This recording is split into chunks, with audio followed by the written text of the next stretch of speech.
Juste avant la mort de son père, il lui confie une épée exceptionnelle. À peine le père est-il parti, que le jeune homme se cache dans une grotte pour méditer. Et puis, il injecte l'épée que son père lui a donnée, dans son corps. Mais ce qu'il ne savait pas, c'est qu'il passait d'une maîtrise de l'énergie de niveau 1. En un instant, il a atteint le niveau 999-1999. Et ce n'est pas tout.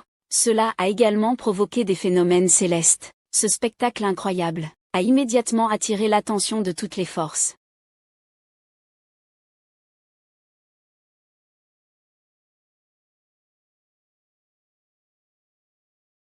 Tédé a toujours été fidèle à sa tradition. Est-ce que cela signifie que le dieu de l'épée est né?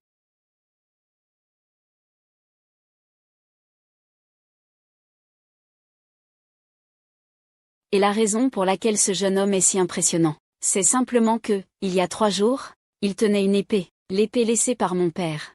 Je la contemple devant sa tombe, mais là, ma fiancée, à ma grande surprise, vient pleurnicher devant moi. Elle raconte à mon amie que, n'étant pas dotée de spiritualité, elle ne peut pas pratiquer, et qu'elle sera bientôt promisée à une autre famille noble, échangée contre des ressources de cultivation. Après avoir dit cela, elle s'avance vers le jeune homme pour l'embrasser, mais en entendant cela, il devient soudainement furieux et honteux, incapable de supporter de voir la femme qu'il aime partir ainsi sans lui dire au revoir. Il lui arrête immédiatement et lui offre ses racines spirituelles. Le jeune homme déclare que bien qu'il ait des racines spirituelles, il ne peut pas cultiver. Plutôt que ça, autant réussir en tant que femme. Peut-être qu'un jour tu auras du succès. Et tu pourras protéger toi-même et ta mère. Ta fiancée, voyant cela, était profondément émue. Elle fit immédiatement la promesse. Donne-moi 3 ans.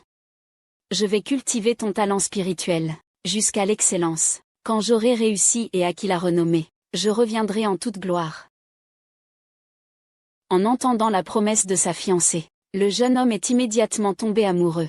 Mais le don spirituel est après tout une ressource essentielle pour chaque cultivateur. S'il n'a pas de don spirituel, il est considéré comme un invalide. C'est pourquoi, lorsque le grand-père du jeune homme a appris qu'il avait transféré son don spirituel à quelqu'un d'autre, il a immédiatement trouvé que la démarche du jeune homme avait porté honte à toute la famille. Dans un accès de colère, il l'enferma dans les montagnes du Jianzhou, lui donnant 3 ans pour reconstruire sa racine spirituelle.